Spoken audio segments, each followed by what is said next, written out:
Assalamualaikum warahmatullahi wabarakatuh. Di sini saya bersama teman-teman akan membuat vlog yang berjudul Keanekaragaman Hayati dalam Pelestarian Sumber Daya Alam Tumbuhan. Di sini saya bersama tim Wacana Alimdat. Perkenalkan, saya Sofa Zerpana, saya Eka Wulandari, Saya Rani, saya Fia, dan saya Leha. saya Sia, dan saya Reva. Bersama Tim Wacana Alimdat.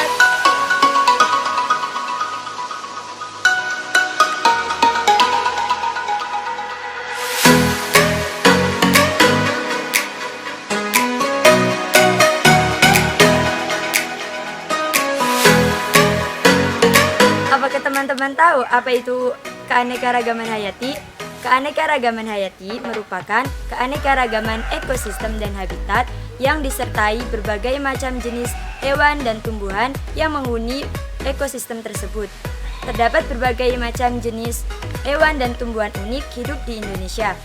Hal itu disebabkan oleh letak Indonesia yang diapit oleh dua benua, yaitu benua Asia dan benua Australia.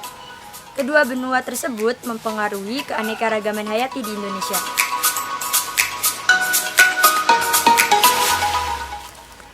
Upaya pelestarian pada tumbuhan. Yang pertama yaitu pelestarian in situ.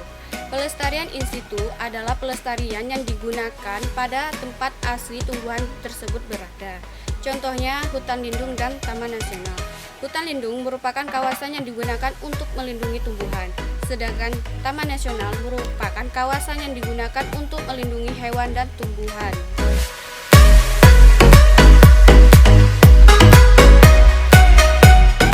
Yang kedua yaitu pelestarian ex situ. Pelestarian ex situ adalah pelestarian yang dilakukan di luar tempat tinggal aslinya.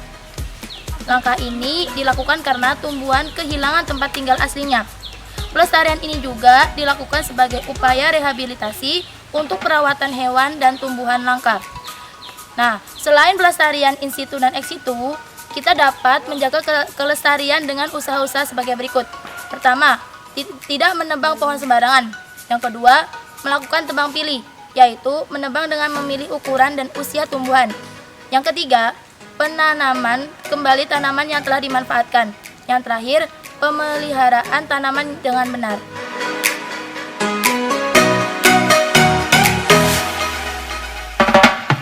Manfaat sumber daya alam tumbuhan. Beberapa manfaat sumber daya alam tumbuhan. 1. Bahan makanan dan bahan minuman.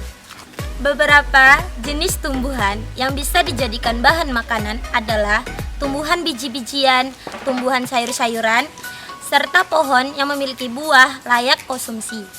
Sementara itu, contoh tumbuhan yang dijadikan sebagai bahan minuman adalah teh, kopi, dan tebu.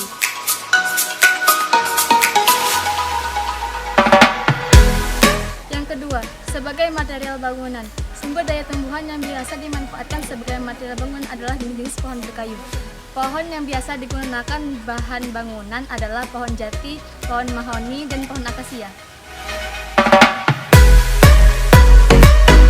Yang ketiga, sebagai bahan bakar alternatif. Manfaat sumber daya alam biasa disebut biogas. Tumbuhan komoditif ekspor yang dijadikan bahan bakar adalah kelapa sawit.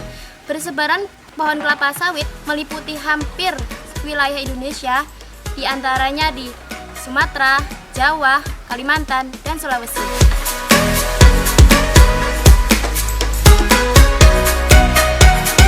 Yang keempat, bahan baku obat-obatan herbal. Pemanfaatan sumber daya alam tumbuhan selanjutnya yakni sebagai bahan obat-obatan. Tanah Indonesia ditumbuhi oleh berbagai tumbuhan yang mempunyai khasiat sebagai obat tradisional yang sudah digunakan sejak zaman dahulu. Di antara tumbuhan tersebut adalah jahe, binahong, dan mahkota dewa.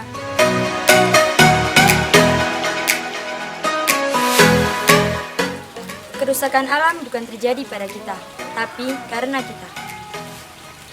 Jagalah lingkungan tetap bersih untuk sebuah kehidupan yang sehat. Menjaga lingkungan bukan hanya angan-angan tapi tindakan. Pohon adalah penghasil oksigen. Pohon habis kita tidak bisa napas, bro. Menanam pohon menyelamatkan ribuan makhluk hidup. Membeli tabung oksigen atau menjaga oksigen yang sudah ada. Air adalah sumber kehidupan. Air yang bersih adalah sumber kesehatan. Selamat Hari Raya Sedunia.